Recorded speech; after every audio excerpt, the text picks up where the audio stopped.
Monde numérique.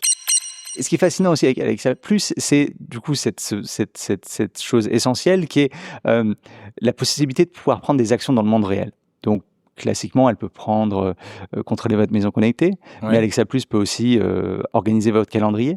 Alexa Plus va être capable d'envoyer un email à des amis. Il faut lui donner accès à nos comptes. Voilà, à votre compte, Hein. etc. Mais ça, c'est quelque chose qui pouvait se faire avec Alexa Oui, tout à fait. précédemment.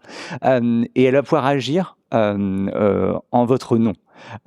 Et donc, elle va pouvoir se connecter à des services, par exemple The Fork, pour vous réserver une table dans un restaurant. Ça, c'est possible, c'est opérationnel en France? C'est opérationnel, et D'accord. voilà, c'est quelque chose qui sera disponible dans les semaines qui viennent. Parce que je l'avais testé aux États-Unis, c'est vrai que c'est impressionnant. Voilà. Hein. Et donc ça, voilà, on est très heureux de pouvoir l'annoncer aujourd'hui, et ça arrive.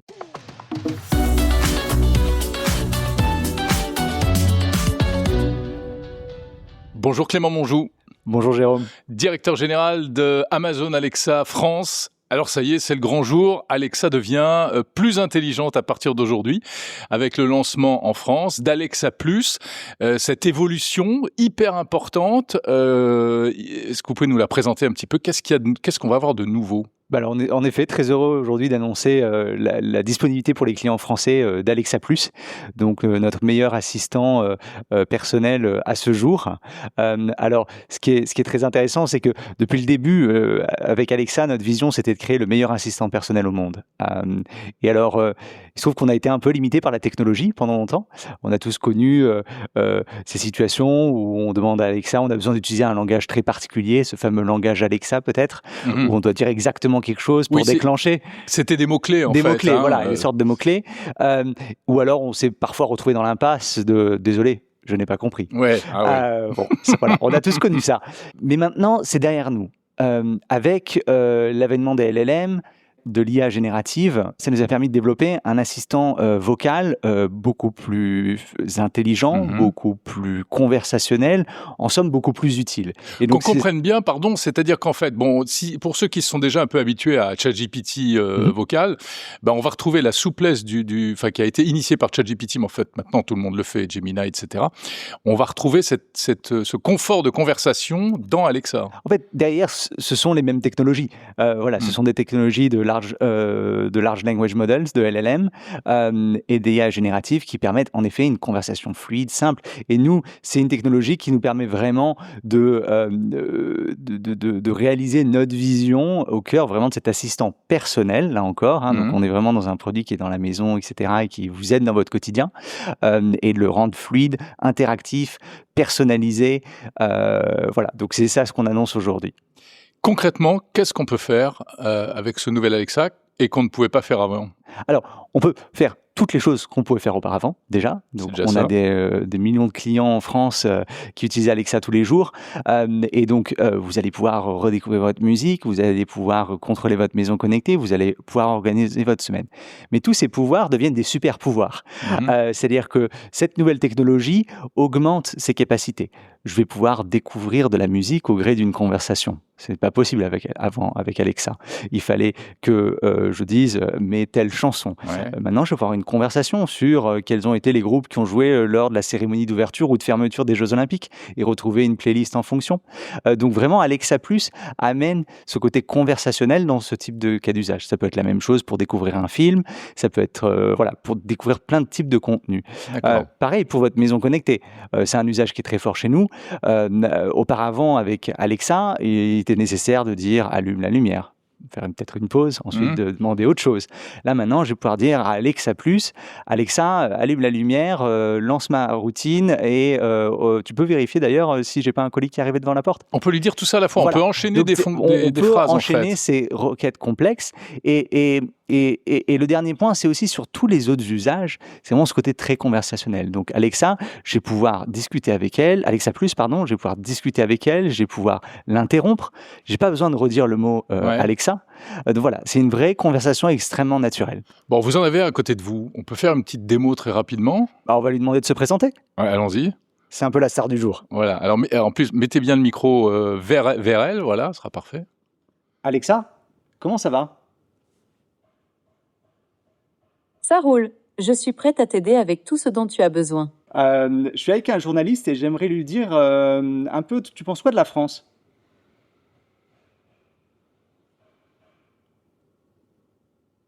Ah, la France. C'est un pays fascinant avec une histoire riche et une culture remarquable. J'admire particulièrement l'art de vivre français, la gastronomie exceptionnelle et cette capacité unique à préserver les traditions tout en innovant. Paris reste l'une des plus belles capitales du monde et la diversité des régions françaises est impressionnante.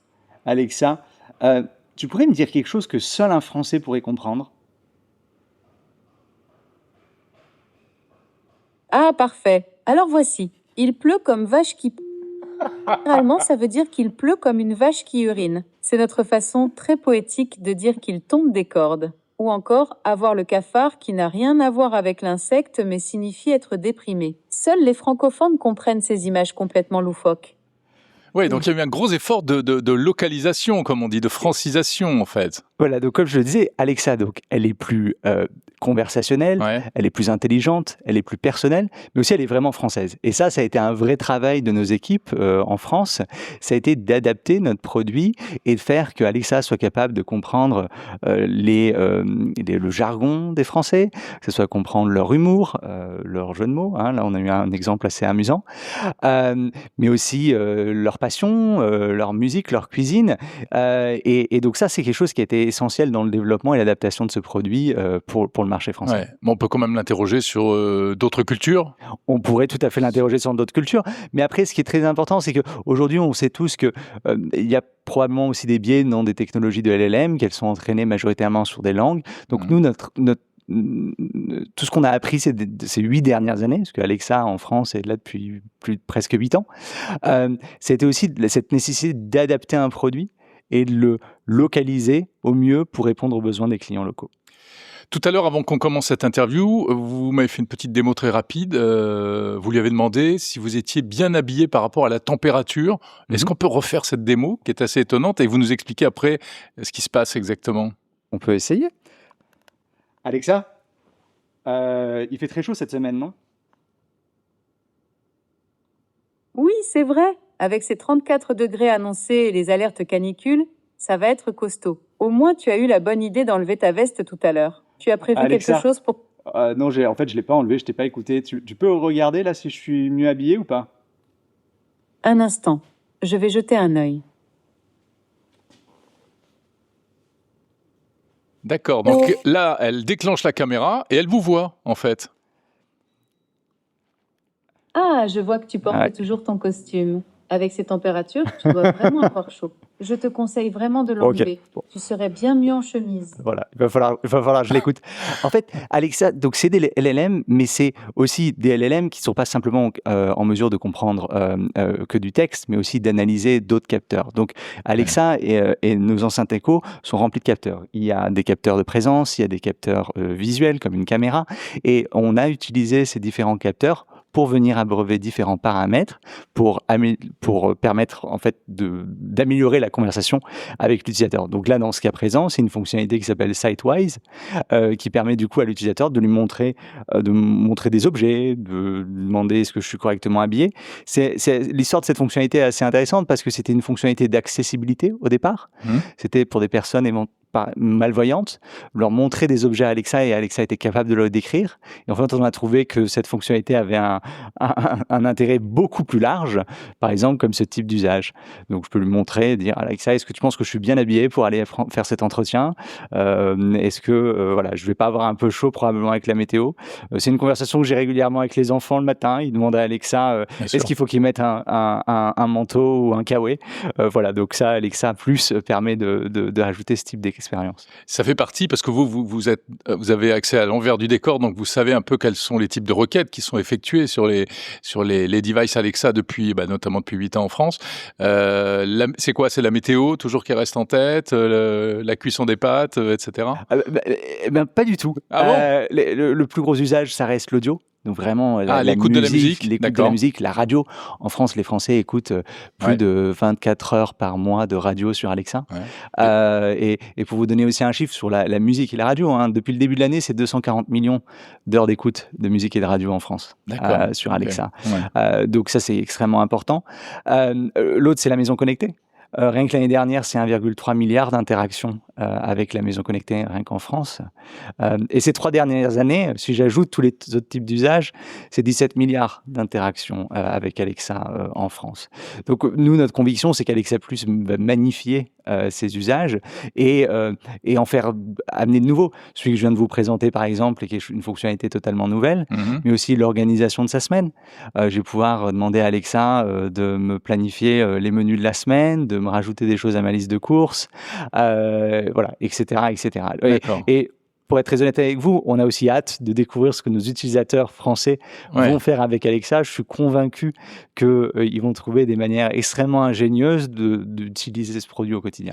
C'est déjà en service aux États-Unis depuis un certain temps. Alors en bêta depuis longtemps, depuis février 2025, et puis depuis peu en accès à tous. Quel retour vous avez collecté sur les usages ? Alors, c'est très intéressant parce que, donc, en effet, depuis quelques mois, Alexa Plus est disponible aux États-Unis pour tous.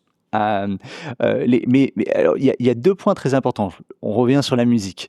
On ne le pensait pas, mais les écoutes ont augmenté de 50% sur la musique aux États-Unis depuis que nos utilisateurs utilisent Alexa Plus. L'autre point qui est fascinant, c'est que Alexa Plus est fondamentalement différente. Et on s'est rendu compte que 76% des choses qu'ils font, seul Alexa Plus est capable de le faire. C'est-à-dire, une autre IA est peut-être capable de vous donner une playlist, mais elle ne peut pas la jouer. Une autre IA est peut-être capable de vous trouver un endroit tendance pour dîner à Paris, mais pas de réserver une table.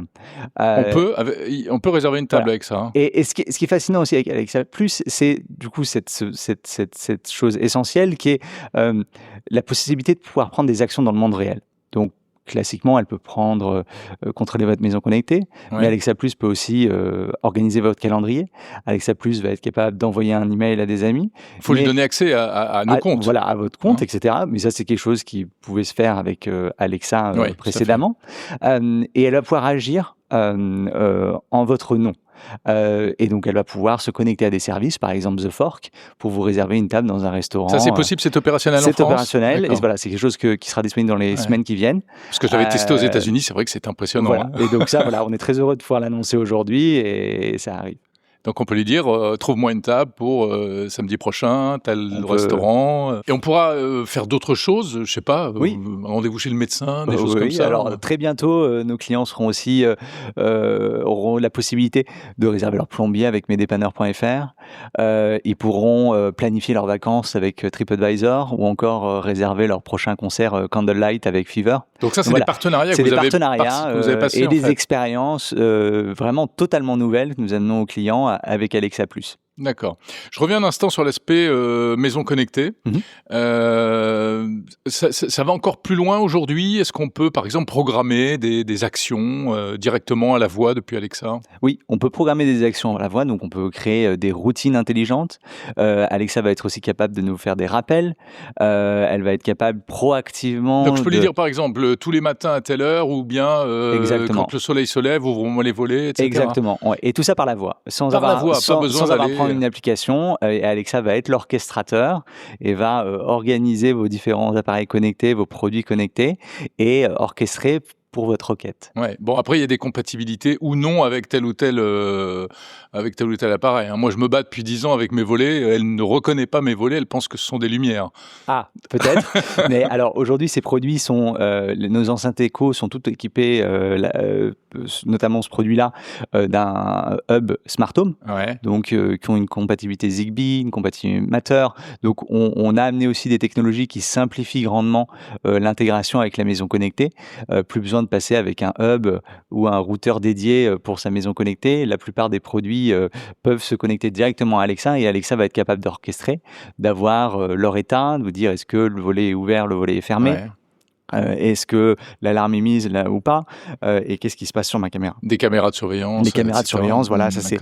On introduit aussi des fonctionnalités, notamment Ring Moments, qui permet d'avoir des événements qui vous sont notifiés. Donc, je peux tout simplement demander à Alexa, est-ce que mon colis a été livré ? Est-ce que j'ai un colis devant ma porte ? Et Alexa va être capable de vous sortir la vidéo qui correspond à ça et de vous confirmer exactement si vous avez bien reçu votre colis. D'accord.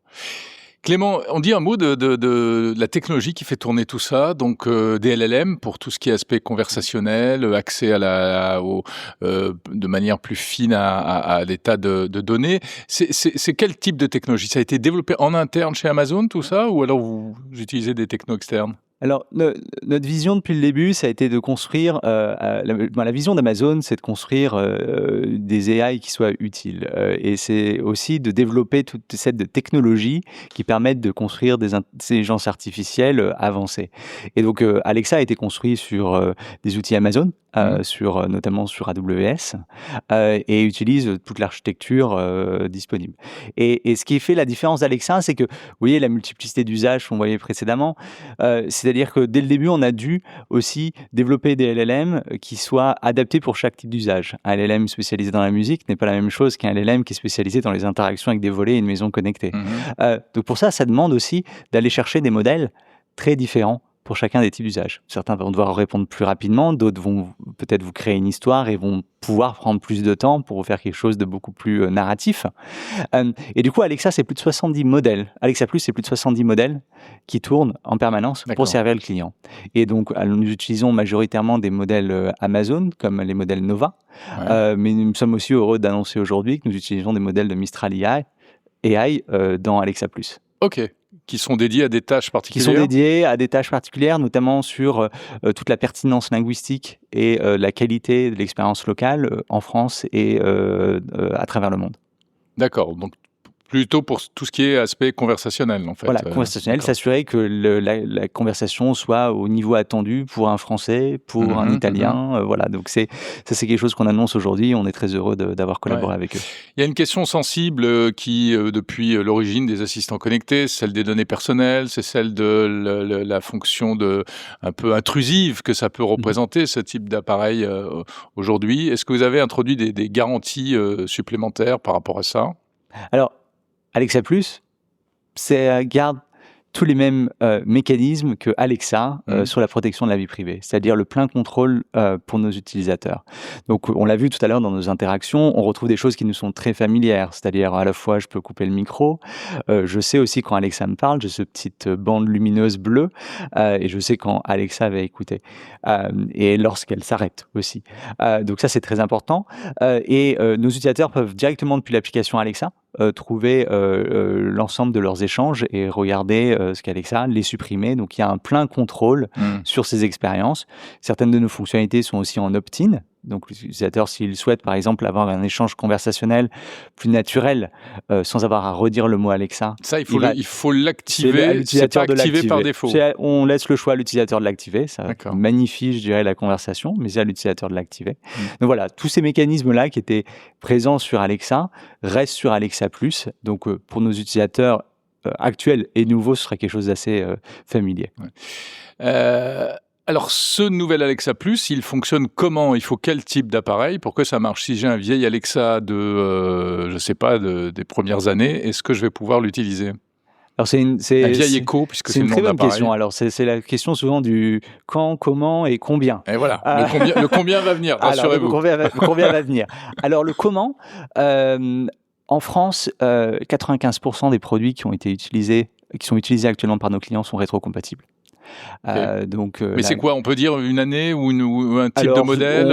On communique cette liste, à partir de quand? mais c'est la quasi-totalité de nos produits vendus ces 8 dernières années sont compatibles avec Alexa+. Donc il n'y a que les plus anciens sur lesquels ça marche pas. Il y a des produits très anciens. C'est une liste qu'on partage et qui est visible sur notre site. Tous ceux avec écran, par exemple, ils fonctionnent? Ils sont compatibles. Et là, notamment, ensuite, on a tous nos dernières gammes de produits qui, elles, en magnifient encore plus, je pense, l'interaction avec une qualité audio avancée, avec une caméra, des micros avancés aussi. Et là, vraiment, on a une interaction extrêmement naturelle qui se fait avec l'utilisateur. Ok. Ça, c'est le comment et le combien. Alors, combien ça coûte? Alors, donc, aujourd'hui, nous sommes très heureux d'annoncer l'ouverture en France de l'accès anticipé d'Alexa Plus. Donc, c'est-à-dire que dans les prochaines semaines, nous allons inviter des clients à venir accéder à Alexa Plus. Et c'est quelque chose qui va être progressif au fur et à mesure des mois à venir. Le combien, c'est que pendant toute la période de l'accès anticipé, Alexa Plus sera entièrement gratuit pour tous les utilisateurs qui auront accès. Et une fois la fin de l'accès anticipé, Alexa Plus sera disponible sous forme d'un abonnement pour 22,99 € par mois. Ouais, mais la bonne nouvelle, c'est que pour tous les clients Prime, Alexa Plus sera inclus gratuitement. Ok, comme aux États-Unis. Donc, si on paye l'abonnement Prime... Voilà, dans l'abonnement Prime, Alexa Plus sera... Donc, vraiment, pour être très clair, c'est-à-dire que dès demain, les clients Prime en France ont accès à l'IA la plus avancée dans un assistant vocal, aux côtés de la livraison rapide et gratuite, aux côtés de Prime Video ou d'Amazon Music Prime. Voilà. Sans payer rien de plus. Sans frais supplémentaires. D'accord. Bon, ça, c'est plutôt une bonne nouvelle, parce qu'au début, il y avait un flottement sur les... Alors, c'est d'autant plus une bonne nouvelle qu'en plus, on va augmenter l'accès. C'est-à-dire qu'à la fois, Alexa Plus se retrouve depuis votre appareil Echo, depuis l'application mobile que vous connaissez peut-être, mais aussi, on est très heureux d'annoncer aujourd'hui la disponibilité durant l'été d'Alexa Plus dans votre navigateur. Donc, vous allez pouvoir continuer une conversation commencée depuis votre enceinte, peut-être... au travail, et continuer cette conversation-là. Alexa va être capable de préserver le contexte de l'un à l'autre, et ça, on pense que aussi pour nos clients Prime, c'est un vrai bénéfice. Ouais. Encore une question, il y a une vraie stratégie très ambitieuse derrière tout ça. Finalement, c'est de rivaliser aussi bien avec les outils LLM qu'on commence vraiment à prendre l'habitude d'utiliser, les ChatGPT, Gemini, etc. Avec d'autres, les autres familles d'assistants intelligents, il n'y en a pas beaucoup, il n'y en a que 2 autres, dont une qui est sacrément en retard, mais qu'on ne citera pas.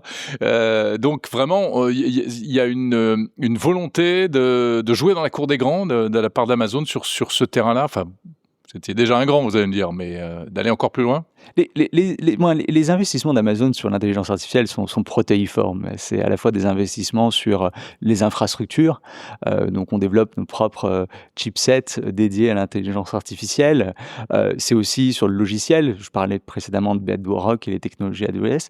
Mais notre mission, nous, c'est aussi de développer des IA qui sont utiles. Et Alexa en est une. Et notre conviction depuis les 10 dernières années aux États-Unis et depuis 8 ans en France, c'est vraiment cette vision de créer le meilleur assistant personnel au monde. Donc c'est vraiment ça, cette mission, c'est un assistant personnel. Un petit bémol quand même, j'ai lu qu'aux États-Unis, certains utilisateurs à un moment étaient un peu déçus et finalement revenaient à l'Alexa traditionnel parce qu'ils trouvaient que l'Alexa Plus était trop lent, trop bavard aussi. Est-ce que en France vous avez pris en compte cette remarque? Alors il y a plusieurs questions dans la question. C'est un vrai très bon sujet. Pendant longtemps, Alexa Plus a été disponible aux États-Unis en accès anticipé et donc c'était un produit qui était en cours de développement. Donc en effet, nos équipes ont écouté nos clients, corriger certains soucis de latence, etc. Après, il y a des choses aussi sur lesquelles c'est à nous d'éduquer nos clients. Alexa Plus est beaucoup plus ce qu'on peut lui demander est beaucoup plus complexe. Par moment, elle va devoir prendre le temps de réfléchir. Donc c'est des choses aussi sur lesquelles on a eu besoin d'éduquer nos clients. Mais quand on veut allumer la lumière, il faut que on veut que ça marche tout de suite. Là, on l'a vu tout à l'heure dans les cas d'usage, elle a pris une photo rapidement, elle a été capable de l'analyser, de savoir comment j'étais habillé. Donc voilà, c'est quelque chose qui est derrière nous. Est-ce qu'Alexa Plus parle trop ? Ça, c'est quelque chose sur lequel on écoute beaucoup nos clients aussi. Je pense qu'il y a aussi beaucoup de différences à travers les cultures.